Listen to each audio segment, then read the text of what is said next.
Good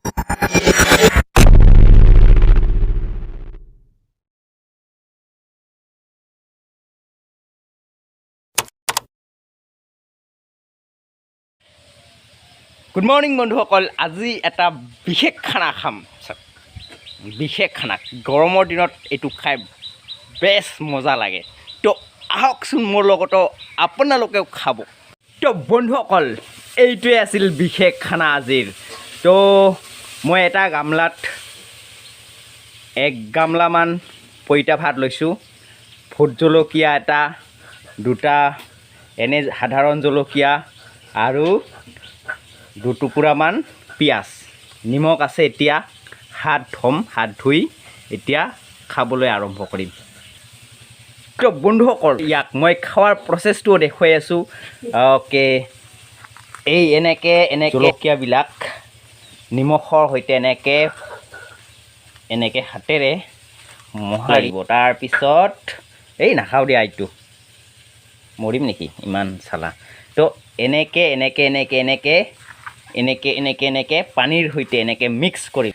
তো এতিয়া খানা ৰেডি, এতিয়া খাব লাগে। এবাৰ টেষ্ট কৰা যাওক, কেনে হৈছে, নিমখ হৈছে না নাই, জলকীয়া হৈছে নাই, ঝাল হৈছে না নাই। মজা মজা, ইয়াৰ নিচিনা খানা ক'তোৱে নাই। তো পইতা ভাত খোৱাৰ কিছু উপকাৰীও আছে, কেনেকুৱা মই কৈ আছোঁ। তো যদি আপুনি গৰমৰ দিনত খায়, তেতিয়া কি হয়, ইনষ্টেণ্টলি এটা এনাৰ্জি পাব। আৰু দুপৰীয়া হ'লেতো আৰু বেলেগ এটা উপকাৰ হয়, সেইটো হ'ল আপোনাৰ অতি সোনকালে টোপনি আহিব। তো ইনষ্টেণ্টলি এনাৰ্জি আৰু টোপনি। আৰু আপুনি যদি পইতা ভাত খায়, তেতিয়া গৰমৰ দিনত যদি খায়, তেতিয়া কি হয়, আপোনাৰ দেহাটো শীতল হৈ থাকে। তো এই পইতা ভাত খালে আপোনাৰ ইনষ্টেণ্টলি কিয় এনাৰ্জি হয় আৰু কিয় আপোনাৰ টোপনি হয়, মই কৈ আছোঁ। তো এই পইতা ভাতত কি হয়, আপোনাৰ কিনবন হয়। কিনবন প্ৰক্ৰিয়া গম পায়। ষ্ট'ৰ কোষত যেতিয়া অক্সিজেনৰ অনুপস্থিত যিটো শ্বসন হয়, তো শ্বসন হৈ যিটো শক্তি উৎপন্ন হয়, সেই শক্তি উৎপন্ন হোৱা প্ৰক্ৰিয়াটো কি কয়, কিনবন। তো এই পইতা ভাতৰ লগত ঠিক কিনবন প্ৰক্ৰিয়া হয়, যাৰ কাৰণে যদি আমি খাওঁ, তেতিয়া কি হয়, ইনষ্টেণ্টলি এটা এনাৰ্জি পাওঁ। আৰু ইয়াৰ ফলত কিনবন প্ৰক্ৰিয়াত কি হয়, এলকহল উৎপন্ন হয়। তো এই এলকহলৰ কাৰণে কি হয়, আপোনাৰ টোপনিটো ভাল হয়, অৰ্থাৎ টোপনি আহে। দুপৰীয়া ভাগত যদি আপুনি পইতা ভাত খায়, তেতিয়া অলপ সময় যদি জিৰায়, তেতিয়া আপোনাৰ কি হ'ব, টোপনি আহিব। তো এইটোৱে আছিল কাৰণ। তো আপোনালোকেও খাই চাবচোন দুপৰীয়া পইতা ভাত, আৰু টোপনি ধুনীয়াকৈ এটা টোপনি এটা আহিব যদি আপুনি দুপৰীয়া খায়। তো আজিৰ ভিডিঅ'টো এইখিনিয়ে আছিল।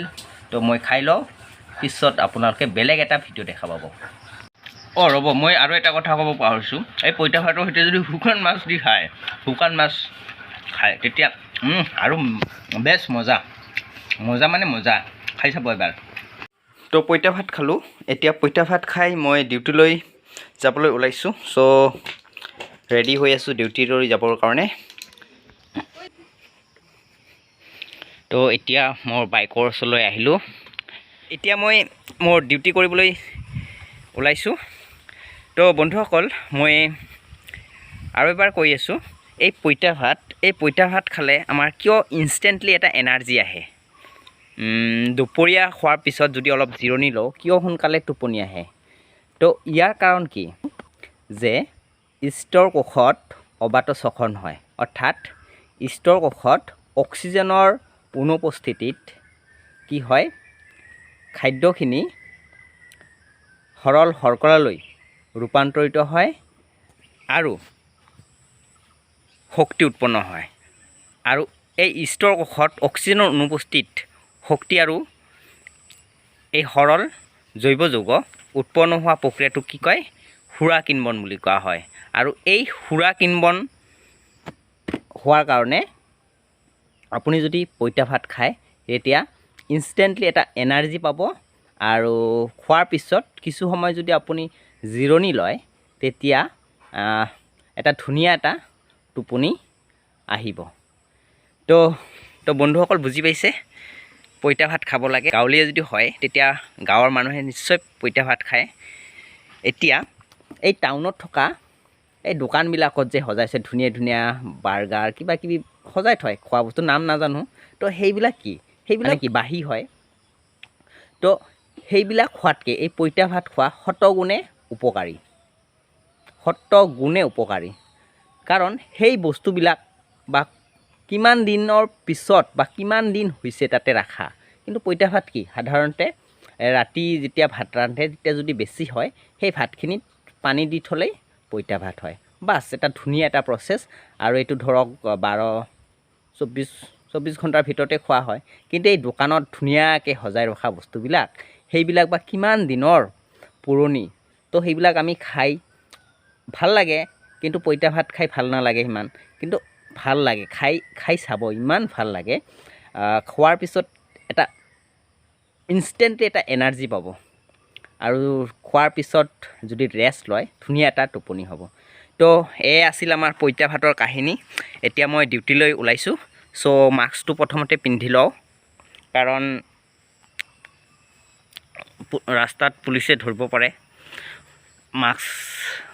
এতিয়া পুলিচত ভয়ত মই মাস্ক পিন্ধা নাই, কাৰণ এতিয়া গমেই পায় পৰিস্থিতিটো কেনেকুৱা। তো প্ৰথমতে ছেফটি ফাৰ্ষ্ট। তো মাস্ক পিন্ধাৰ পিছত যদি হেলমেটটো পিন্ধোঁ, মাস্কৰ কোনো কাম নোহোৱা হয়। চ' মই মাস্কখিনি পিছত পিন্ধি ল'ম যেতিয়া মই জনসমাৱেশৰ হেৰিত হ'ম। তো মাস্কখিনি মই পিছত পিন্ধিম, যিহেতু মই এতিয়া হেলমেট পিন্ধিম। হেলমেট পিন্ধাৰ ফলত কি হয়, কাণবিলাক এনেকৈ ভাঁজ খাই যায়, যাৰ কাৰণে মাস্কখিনি সুলকি পৰে। তো মাস্কখিনি খুলিয়ে লওঁ। তো হেলমেটটো পিন্ধি লওঁ। এয়া মোৰ হেলমেট।